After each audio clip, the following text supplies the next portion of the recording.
আমরা একটা সমিতি করেছি। সমিতির পক্ষ থেকে লাভসহ বাকিতে পণ্য বিক্রয় করা হয়। অনেক সময় দেখা যায় কিছু ক্রেতা পণ্যটি ব্যবহার করার উদ্দেশ্যে ক্রয় করেন না। বরং আমাদের কাছ থেকে পণ্য কিনে অন্যত্র কম দামে বিক্রি করে নগদ অর্থ গ্রহণ করতে চান। এমত অবস্থায় এ ধরনের ক্রেতার কাছে পণ্য বিক্রয় করা আমাদের জন্য জায়েজ হবে কিনা? উত্তর হলো যে আ আপনি পণ্য বিক্রি করছেন আ যার কাছে, তিনি আপনার কাছ থেকে পণ্য কিনে হয়তো বাকিতে আপনি পণ্য বিক্রি করেছেন। সেজন্য সে পণ্যটা বিক্রি করে তার দরকার টাকা, বিক্রি করে সে টাকা ক্যাশ করে নিয়েছে।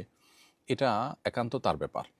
অর্থাৎ আপনি তার কাছে বিক্রি করেছেন বাকিতে এবং কিস্তিতে হোক বা নির্দিষ্ট সময়ে পরিশোধ সাপেক্ষে হোক বিক্রি করেছেন। তিনি সেটা পরিশোধ করছেন।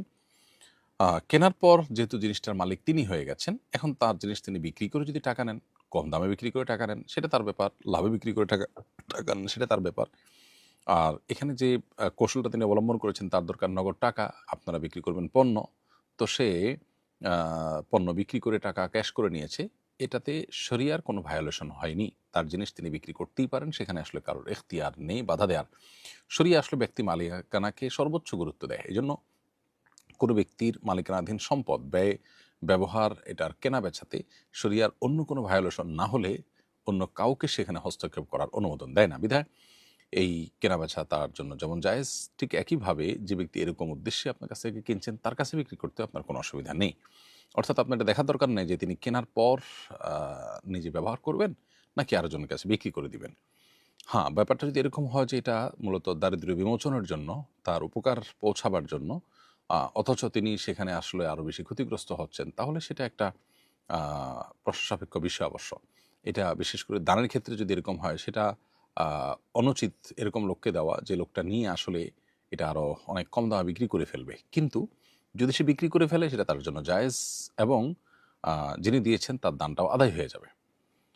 ধরুন একজনকে আপনি একটা রিক্সা কিনে দিয়েছেন। আ দিয়েছেন তার দারিদ্র্য বিমোচনের জন্য। হতে পারে যাকাতের টাকা দিয়েছেন।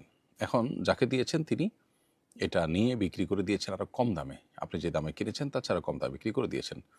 তো এটাতে তার জন্য তার জন্য এটা জায়েজ আছে। তার জিনিস তিনি বিক্রি করতেই পারেন।